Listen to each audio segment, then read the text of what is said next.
Une belle robe, un nez puissant, un style, des saveurs fruitées, la mousse attire en Berry et pas uniquement les spécialistes. Aujourd'hui, elle s'apprécie avec la même rigueur que le vin. Bière qui roule amasse sa mousse.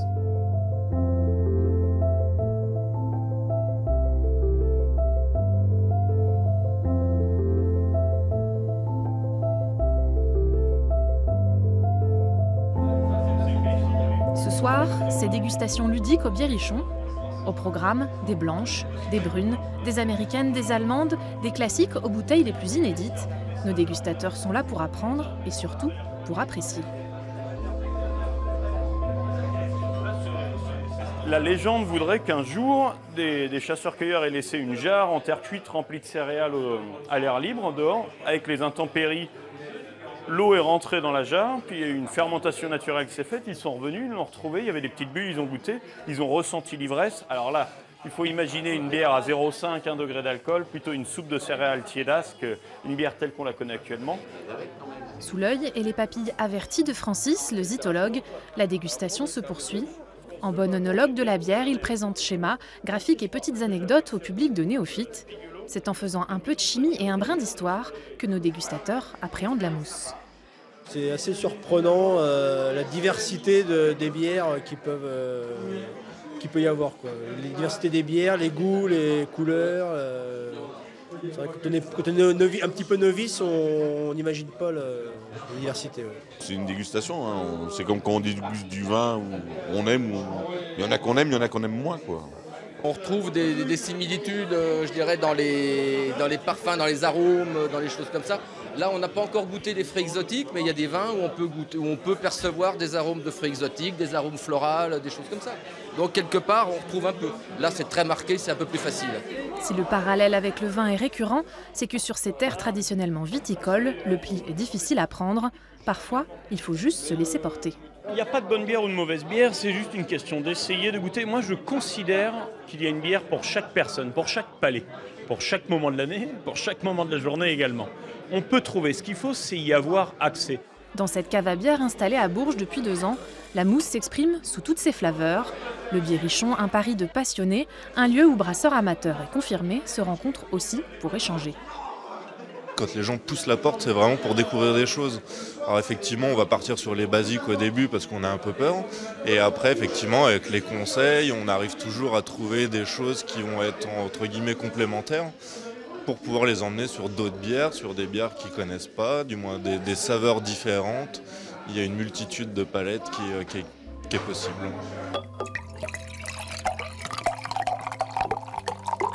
Une palette de couleurs et de saveurs qui s'obtient toujours grâce à la même combinaison. De l'eau, du malt, du houblon et des levures, 4 éléments à la base de toute bière. L'ingrédient le plus essentiel, c'est le malt. Il donne couleur et goût à la bière. Il s'obtient par la trempe, la germination et la torréfaction des céréales, la plupart du temps l'orge, parfois le blé, le seigle ou l'épeautre. Alors on a vu la partie trempage. Là, c'est la germination, c'est des germoirs. Quand les grains commencent à germer, c'est là où il y a l'apport d'enzymes. Alpha-amylase, bêta-amylase, dextrinase limite, bêta-glucanase. Les enzymes qui vont travailler pendant le brassage. Brasseurs industriels et artisanaux viennent s'approvisionner ici, aux malteries franco-suisses d'Issoudun. L'entreprise transforme les céréales depuis 1894. Avec l'émergence des microbrasseries, il a fallu adapter les commandes. Si la production des brasseurs artisanaux est modeste, moins de 1000 hectolitres par an, elle est plus exigeante sur la qualité des matières premières. Le circuit court pour un microbrasseur pour Biérichon, c'est très important. Ils veulent de l'orge de la région, maltais transformé dans la région et ne pas faire plusieurs kilomètres pour arriver chez eux. Et ça, c'est très important pour les microbrasseurs.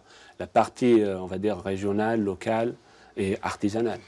Une fois les matières premières en stock, le brassage peut commencer.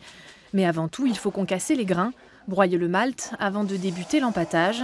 Période de chauffe de l'eau et du malt nécessaire pour transformer l'amidon en sucre. Après rinçage et filtration des drèches, il faut reprendre l'ébullition du liquide filtré et c'est à ce moment que l'on ajoute le houblon. Une fois le mou refroidi, le brasseur complète la recette avec les levures. La fermentation débute et par là même la production d'alcool.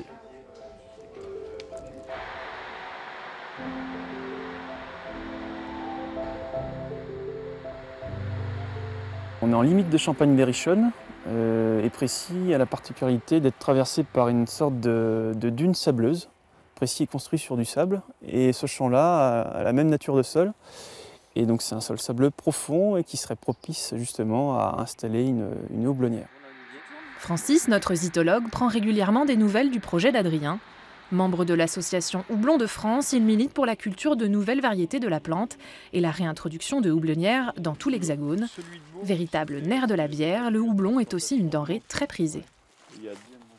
Il y a une énorme demande des brasseurs, et notamment brasseurs artisanaux, micro-brasseries, pour ces houblons différents, beaucoup plus aromatiques, qui leur permettent d'avoir une palette organoleptique, une palette d'arômes beaucoup plus marquée qu'avec des bières traditionnelles grâce à ce petit ingrédient, en évitant de faire un adjonction d'aromates. Donc on peut véritablement parler d'or vert. En Berry, ici même à Précy où nous nous trouvons, cela pourrait être, dans les années à venir, la première houblonnière en Berry.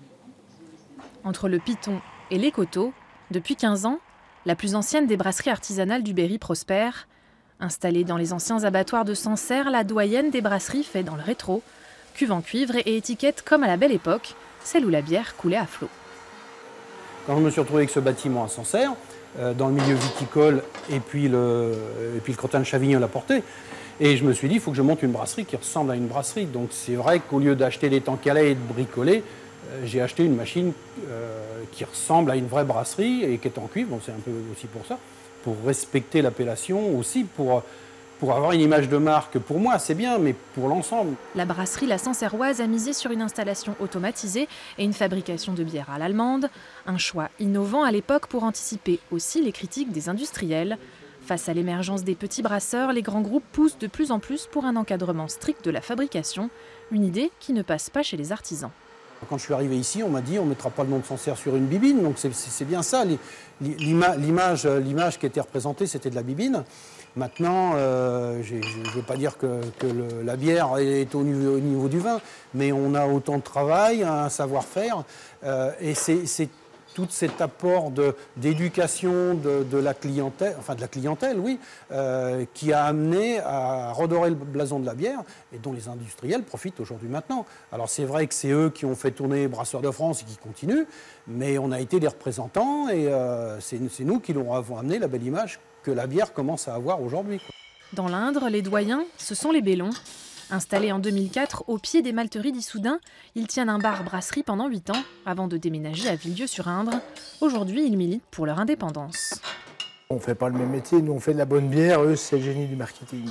Ce qu'on veut défendre, c'est une liberté de création qu'ils veulent bloquer, une liberté d'appellation. Ce qu'on veut défendre aussi, c'est le fait qu'on puisse s'installer du moment qu'on a prouvé nos capacités. C'est pour défendre les intérêts des petits brasseurs face aux industriels que naît le syndicat des brasseurs indépendants en avril dernier, une fédération nationale pour conseiller aussi les nouveaux arrivants, et le Berry n'est pas en reste. À Loye-sur-Arnon, la Trinquette est la benjamine des brasseries berrichonnes.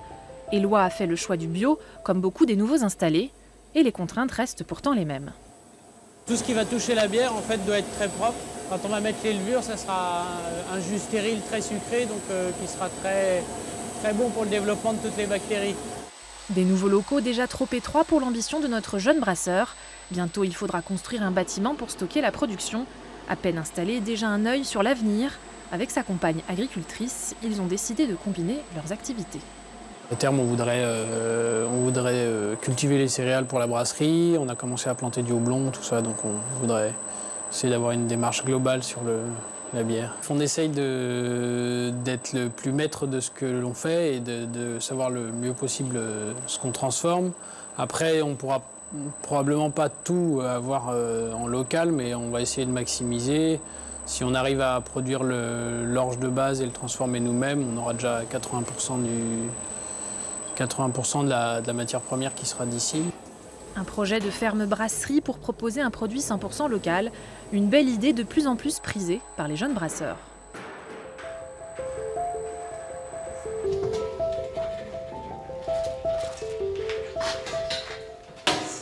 Devenir professionnel sans avoir jamais brassé, c'est quand même un gros pari.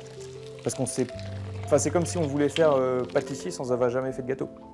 Voilà. C'est vraiment la brasserie, c'est vraiment de la cuisine. On est vraiment dans le très très proche. Et c'est chez lui que Mathieu brasse encore aujourd'hui. Entre deux cuissons du mou, une séance de dégustation des précédents brassins s'impose. Belle couleur, belle mousse. Un peu rousse. Une belle couleur cuivrée comme ça. Peu de carbonatation. Avant d'avoir une expérience de brasseur, il faut avoir une expérience de buveur de bière. Toute proportion gardée. Ou pas. Ça dépend d'où on vient.